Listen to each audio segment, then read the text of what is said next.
Сайн байцгаана уу? Энэ бичлэгээр зүүн талын хавирга нь доогуур өвдвөл ямар учиртай вэ? Энэ нь юу байж болох вэ гэдэг тухай ярилцъя. Таны илэг баруун талд, нойр булчирхай зүүн талд, цүсний хүүдээ баруун талд байрладаг. Элийн дүүссэн цүс нь сувгууд гэж нэрлэгддэг жижиг гуурсуудаар дамжин гадагшилдаг.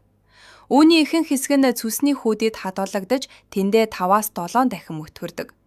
Ингээд таныг хоол идэх үед цүсний хүүдээ агшиж, цүсийг шахаж гарган нарийн гидс рүү оруулдаг. Мөн танд ферментүүд үйлдвэрлэдэг нойр булчирхай гэж бий. Ялангуяа өөх тостой хоол идэх үед нойр булчирхай нь өөх тосыг задлахад тусалдаг липаза хэмээх ферментийг ялгаруулдаг. Үүнээс гадна өөр олон төрлийн ферментийг ялгаруулдаг. Хэрэв та ходоодныхоо яг доод хэсгийг, гол хэсгийг харуул, энд цүсний сувгууд болон нойр булчирхайн сувгууд хоорондоо нийлж байдаг.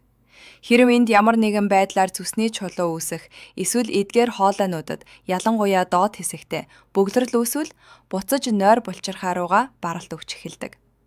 Учир нь өнөөх ферментүүд маань одоо гадагшилж чадахгүй, нойр булчирхайгаа хайлуулж цочроож эхэлдэг. Ихэвчлэн нойр булчирхай өрөвсөл панкреатит нь хит их арх уух эсвэл цүсний чулуунаас болж үүсдэг. Гэвч нийт тохиолдлын 40 хүртэлх хувь нь идиопатик буюу шалтгаан тодорхойгүй байдаг. Харин та энэ талаар илүү гүнзгий судалж үзье гэвэл цүсний өтвөрл буюу лаг гэх зүйл байдгийг хайгаад үзээрэй. Энэ нь цүсний чулуу үүсхийн өмнөх үе шат юм. Цүс өтвөрч лаг шиг болсон энэ үед компьютер томограф, MRI эсвэл эхогоорч үүнийг илрүүлэхэд маш хэцүү байдаг. Учир нь үүссэн тастууд нь маш жижигхэн байдаг. Хэрэв энэ өтвөрлөн жижиг хоолойнуудыг бөглөж хавхлууд нь зөв хаагдахгүй бол шингэн гадагшлах боломжгүй болж буцаж хуримтлагдсанаар асуудал үүсгэнэ. Энэхүү лаг өтвөрлөл нь өтгөрөөсөн холестерины тестууд юм. Гэхдээ энэ нь цусан дах холестерин ихтэй байх эсвэл хоол хүнсэндээ хит их холестерин хэрэглэснээс болдоггүй. Харин цөс дутагдсанаас болдог.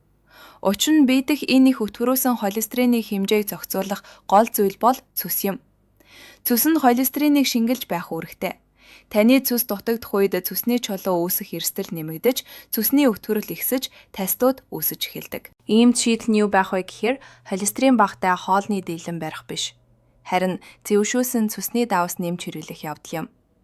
Цүсний давс гэж гадуур эмийн сангуудаар урсомон, урсофалк гэх нэрээр зарагддаг.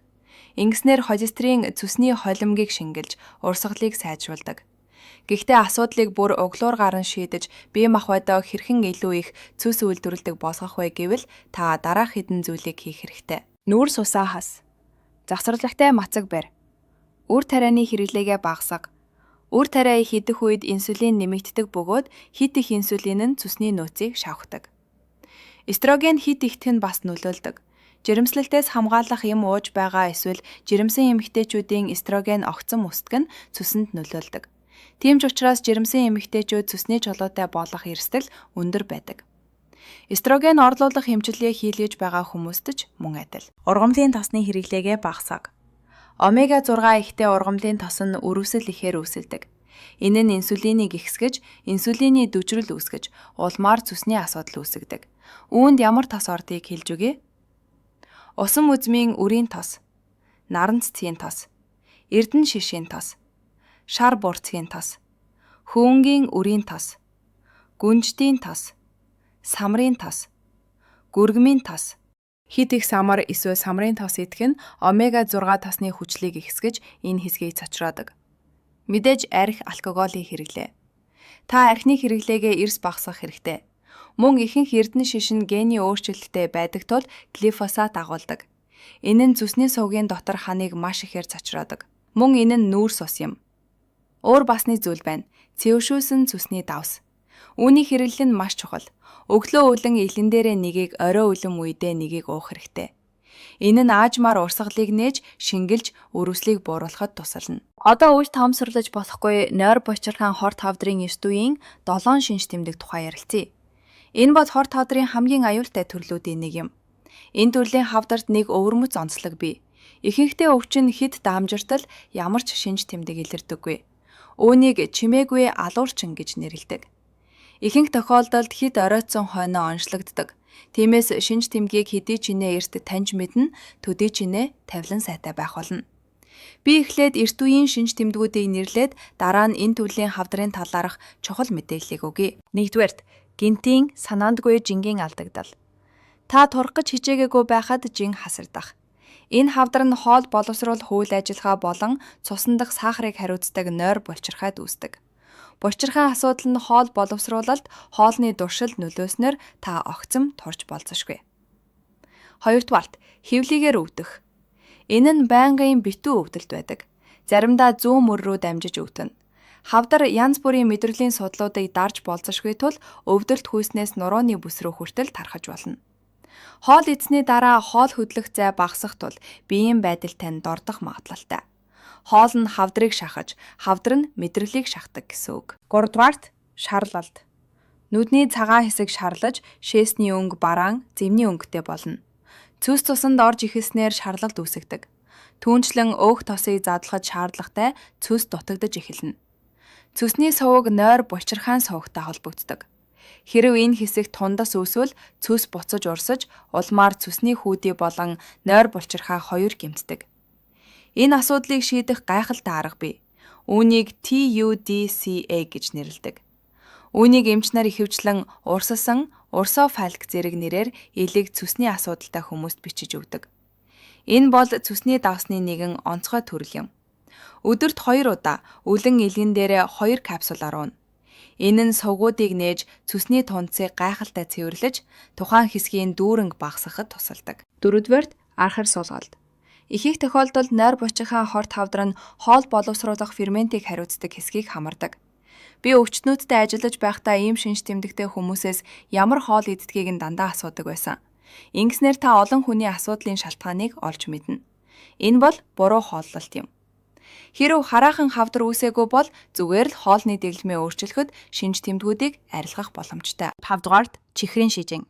Нойр булчирхай хавдар нь инсулин үйлдвэрлэдэг эсийн үйл ажиллагааг алдагдуулах тохиолдол байдаг. Хэрэв инсулин хит их байвал бие махбод үүгээр цусан дахь сахарын хэмжээг нөхдөг. Энэ байдал олон жил үргэлжилнэ.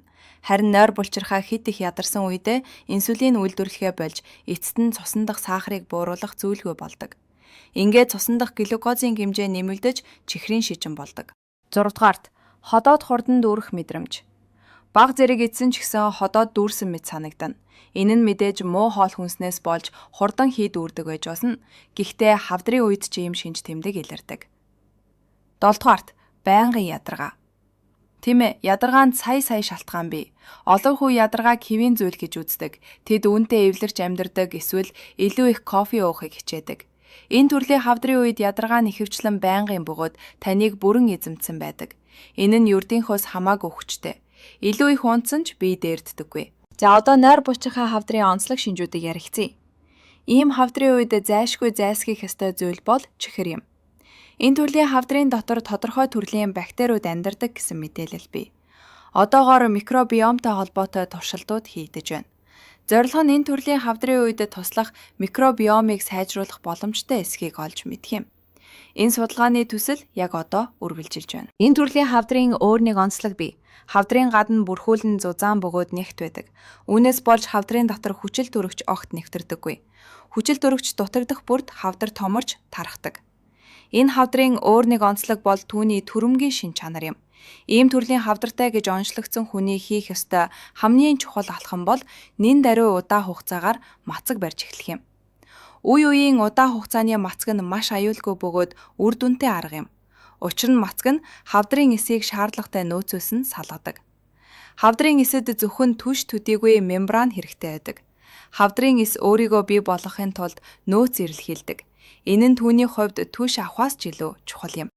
Нойр булчирхай хавдрын өөр нэг сонирхолтой онцлог нь ихэвчлэн 40-60 наснаас хойш бүр түүнээс дээш насанд үүсдэг.